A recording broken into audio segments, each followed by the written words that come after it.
Bienvenue sur mon tutoriel numéro 121 et aujourd'hui on va parler du left et du right join en Transact SQL. Le left join, la jointure de gauche. C'est une jointure externe pour retourner tous les enregistrements de la table de gauche avec les valeurs correspondant de la table de droite. Alors, pour mieux comprendre, c'est schématisé par ce dessin. Donc on prend toutes les valeurs de la table de gauche avec les valeurs correspondantes de la valeur de droite, mais on ne prend pas les valeurs de la table de droite. D'accord. Vous voyez donc la syntaxe, c'est au lieu de mettre un inner join, on met un left join, tout simplement. D'accord. Alors, il y a aussi, avec le left join, on peut faire un filtre is nul. Alors, qu'est-ce que c'est ce filtre is nul? Le filtre is nul sur un left join, ça va ramener toutes les lignes de la table de gauche, mais qui n'a pas de concordance avec la table de droite. Donc ça correspond à ça avec le dessin.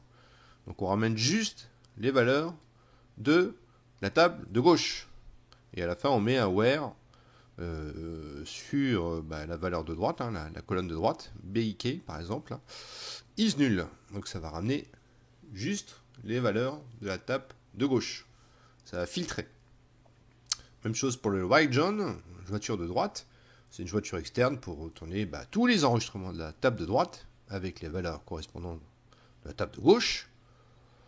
Au niveau de la syntaxe, vous voyez, ça change. Hein. Bon, il y a juste, on enlève le left, on met le right. Et ça ramène donc les valeurs de droite correspondantes avec les valeurs de gauche. Avec le filtre is nul, c'est la même chose que le left join. On va ramener juste les lignes de la table de la droite et qui n'a aucune concordance avec la table de gauche. Comme ceci. D'accord? Donc sans l'intersection de la table A, qui est la table de gauche. Ok, alors on va ça en démo. C'est parti pour la démonstration de left et right join. Donc on fait un select from command, select from client, toujours les mêmes données. Donc question, quel client n'est pas rattaché à un ID client dans la table commande? Alors ici on a la table client et la table commande. On voit que l'ID client, le 12 et 13, n'est pas référencé dans la table commande au-dessus. Donc il n'y a pas de numéro de commande associé et on veut savoir comment retrouver dans sa requête le 12 et le 13. On ne va pas faire un inner join parce qu'un inner join, ça va, comme vous avez vu avant, ça va sortir le 1, 3, 5, ça va juste sortir les correspondances qui entre les deux tables. Donc on va essayer de trouver la parade pour sortir juste le 12 et le 13. Donc on se dit, dans ces cas-là, on va partir sur un left join ou un right join. Pourquoi pas un left join au début? On va prendre BID client, qui est ici, dans la table de droite, hein, la table de gauche, pardon, qui est client. On va prendre B nom et B prénom. Et on va faire une jointure dessus. Qu'est-ce qui se passe dans ces cas-là? Là, il me sort 5 valeurs. Pourquoi il me sort 5 valeurs? On va essayer de comprendre. Je vais vous montrer par le schéma. Donc ce qu'il a fait dans le left join, il a pris la correspondance de la table A plus les correspondances de la table B. D'accord? Donc ce qu'il a fait SQL, il a ramené les valeurs concordantes avec la table commande, donc la table client ici, 1, 3, 5 qui concorde avec 1, 3, 5 ici, plus aussi ces valeurs 12 et 13.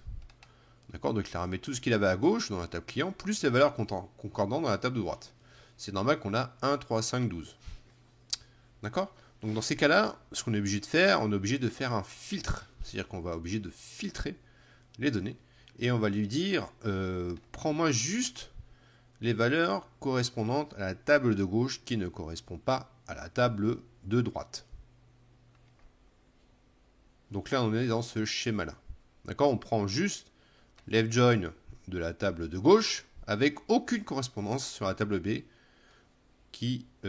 avec aucune valeur de droite de la table de droite sur la valeur B et la correspondance qu'il y a avec. Dans ce cas-là, je suis obligé de ramener donc le nul. C'est avec left join la même chose, donc je vais dire prends-moi pas les valeurs qu'il y a dans la table de droite. Donc commande A, donc je fais un fil sur AID client. Et là j'ai 12 et 13. D'accord? Ok, donc là je n'ai pas là j'ai bien la réponse à ma question. Quel client n'est pas rattaché quel client n'a pas de n'est pas rattaché à un ID client à la table commande, pardon. D'accord? Donc on est obligé de filtrer sur la table de droite dans ces cas-là. Alors on peut voir aussi que l'outer John est complètement facultatif. Si je mets un outer ici, si je le rajoute, c'est exactement mon résultat. Dans certaines requêtes, vous allez voir l'outer. Donc il est facultatif. On peut faire aussi la même chose avec le write John. On inverse juste la table commande et la table client. Regardez ici, on a la from client. On le met ici dans le write John. Donc fais-moi la jointure à droite sur la table client. Et la table qui était à gauche, je la mets à gauche, tout simplement. Donc j'ai fait la même requête en write John et on a les mêmes résultats. Left John, write John, même combat. Et on peut dire aussi que le outer John, le outer dans le right est exactement identique à le left. C'est complètement facultatif. D'accord? Donc vous voyez la puissance des jointures, jusqu'où on peut aller sur le filtre des données avec le filtre is nul. On peut aller très très loin. Donc c'est hyper puissant. Allez, on passe à la section suivante.